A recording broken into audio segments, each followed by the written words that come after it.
अगर आप भी पति ब्रह्मचारी की हर नई अपडेट सबसे पहले देखना चाहते हैं, तो चैनल को सब्सक्राइब कीजिए, वीडियो को लाइक कीजिए और बेल आइकन दबाना बिल्कुल ना भूलें, ताकि आने वाले हर बड़े ट्विस्ट की जानकारी आपको सबसे पहले मिल सके।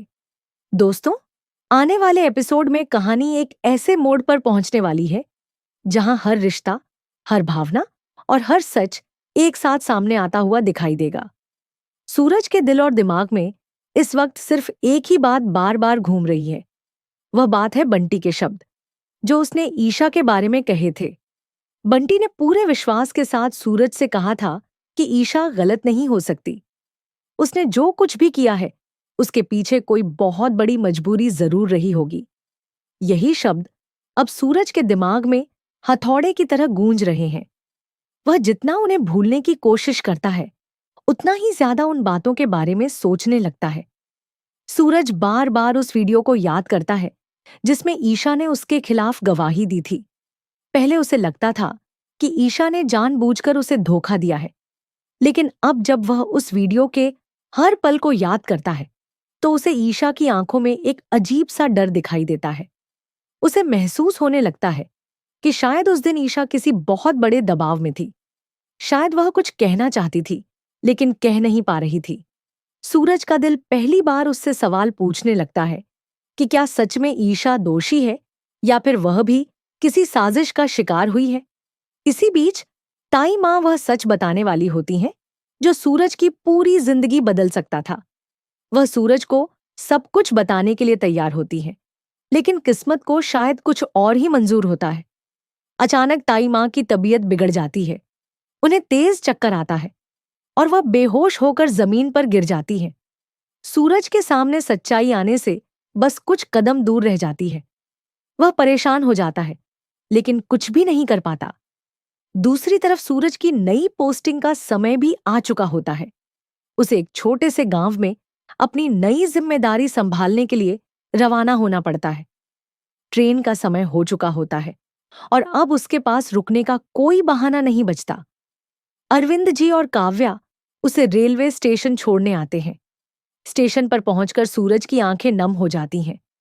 वह प्लेटफॉर्म पर खड़ा होकर अपने बीते दिनों को याद करने लगता है। वह सोचता है कि वह इस शहर में कितने सपने लेकर आया था। उसने सोचा था कि वह एक ईमानदार आईएएस अधिकारी बनकर लोगों की जिंदगी बदलेगा। वह भ्रष्टाचार और अन्याय के खिलाफ लड़ेगा। सबसे बढ़कर वह अपने पिता का सपना पूरा करेगा। लेकिन आज हालात ऐसे बन चुके हैं कि उसे सब कुछ छोड़कर जाना पड़ रहा है। उसके दिल में दर्द भी है और गुस्सा भी। उसे लगता है कि ईशा के एक बयान ने उसकी पूरी जिंदगी बर्बाद कर दी। सूरज मन ही मन कसम खाता है कि वह ईशा को कभी माफ नहीं करेगा। उसे लगता है कि जिस इंसान पर उसने सबसे ज्यादा भरोसा किया, उसी ने उसका विश्वास तोड़ दिया। यही सोचते हुए वह ट्रेन में बैठ जाता है, लेकिन उसके दिल के किसी कोने में अभी भी बंटी की बातें जिंदा हैं, जो उसे बार बार सोचने पर मजबूर कर रही हैं। उधर ईशा भी चैन से नहीं बैठी होती। जैसे ही उसे पता चलता है कि सूरज शहर छोड़कर जा रहा है, वह तुरंत बंटी के साथ गुलाब हवेली पहुंचती है। वहां खुशबू उसे देखकर हैरान रह जाती है।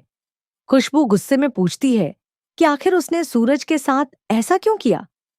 ईशा की आंखों में आंसू आ जाते हैं। वह कहती है कि उसके पास हर सवाल का जवाब है, लेकिन अभी सबसे जरूरी बात यह है कि किसी भी तरह सूरज को रोका जाए। खुशबू बताती है कि सूरज काफी देर पहले रेलवे स्टेशन के लिए निकल चुका है। यह सुनते ही ईशा घबरा जाती है। वह बंटी के साथ तुरंत स्टेशन की ओर दौड़ पड़ती है।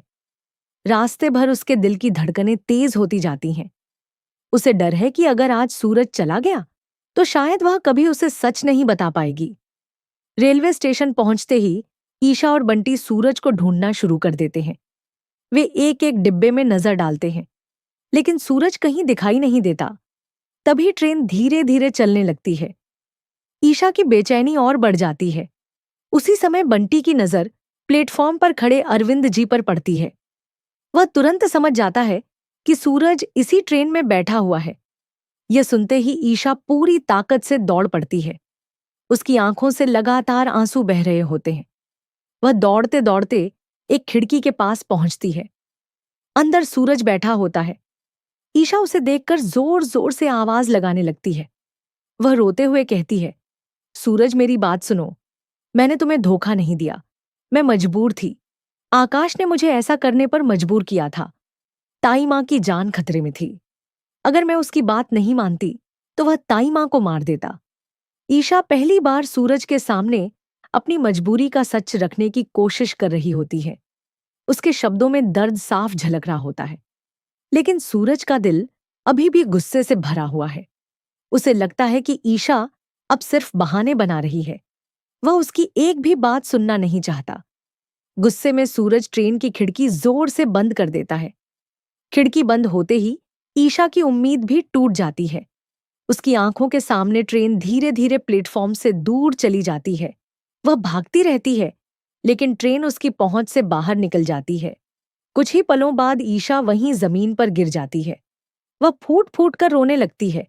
उसे लगता है कि उसने अपनी जिंदगी का सबसे बड़ा सहारा खो दिया है। उसके सारे सपने टूट चुके हैं। वह चाहकर भी सूरज को सच नहीं बता पाई। थोड़ी देर बाद वह खुद को संभालती है और अरविंद जी के पास जाती है। वह उन्हें सारी सच्चाई बताने की कोशिश करती है, लेकिन हालात पूरी तरह बदल चुके होते हैं। जो अरविंद जी कभी ईशा को अपनी बेटी मानते थे, आज वही उससे नफरत करने लगे हैं। वे उसकी बात सुने बिना ही वहां से चले जाते हैं। अब ईशा पूरी तरह अकेली पड़ चुकी होती है। न सूरज उसकी बात सुनने को तैयार है और न ही परिवार का कोई सदस्य उस पर विश्वास कर रहा है।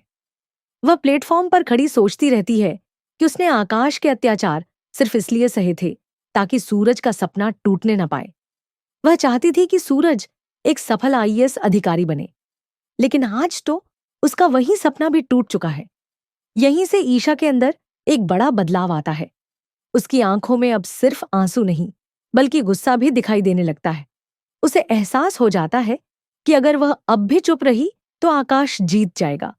इसलिए वह फैसला करती है कि अब वह किसी से नहीं डरेगी। ईशा कसम खाती है कि वह आकाश का हर सच दुनिया के सामने लाकर रहेगी। वह साबित करेगी कि सूरज निर्दोष है। वह सबको बताएगी कि कैसे आकाश ने ताई माँ को बंधक बनाया, कैसे उसने झूठे बयान दिलवाए और कैसे उसने सूरज और ईशा की जिंदगी बर्बाद करने की साजिश रची। अब कहानी एक ऐसे मोड़ पर पहुंच चुकी है जहां हर पल नया धमाका लेकर आने वाला है। क्या ईशा आकाश का सच सबके सामने ला पाएगी? क्या ताई माँ होश में आने के बाद पूरी सच्चाई बता देंगी? क्या सूरज को कभी पता चलेगा कि ईशा ने उसके लिए कितनी बड़ी कुर्बानी दी थी? और सबसे बड़ा सवाल, क्या सूरज और ईशा एक बार फिर से एक हो पाएंगे?